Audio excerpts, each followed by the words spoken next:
পর্দা নেমে আসছে, আর এদিকে আমার দম বন্ধ হয়ে যাচ্ছে। যখন আমি নিঃশ্বাস ফেলি, আমার অনুভূতিগুলো মিলেমিশে একাকার হয়। আমি কি কোনো ভুল করে ফেলেছি আজকে? না জানি দর্শকরা কি মনে করলো।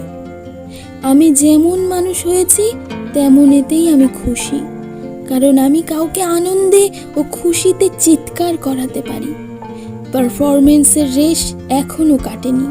আমি ফাঁকা মঞ্চে দাঁড়িয়ে আছি, আঁকড়ে ধরে আছি সেই রেশ যা বেশিক্ষণ থাকবে না। এই খালি মঞ্চে দাঁড়িয়ে এই অতৃপ্তিকর শূন্যতাকে আমি ভয় পেতে শুরু করি।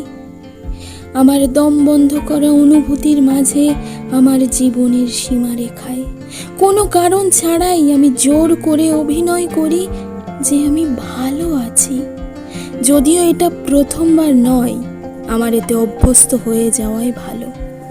আমি এটা লুকোনোর চেষ্টা করি, কিন্তু পারি না।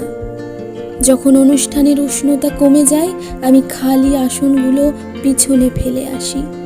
নিজেকে সান্ত্বনা দেবার চেষ্টায় নিজেকে বলি, পৃথিবীতে নিখুঁত কিছুই নেই।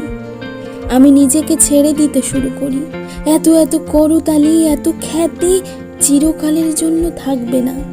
আমি নিজেকে বলি, কি নির্লজ্জ, নিজের কণ্ঠস্বর আরো উচ্চ করো। যদি এত মানুষের মনোযোগ, এত এত করতালি চিরকাল না থাকে, তবু আমি গেয়ে যাব আজকের আমি হয়েই। আমি অনন্তকাল, চিরকাল এই তরুণ হয়েই থাকতে চাই। Forever we are young.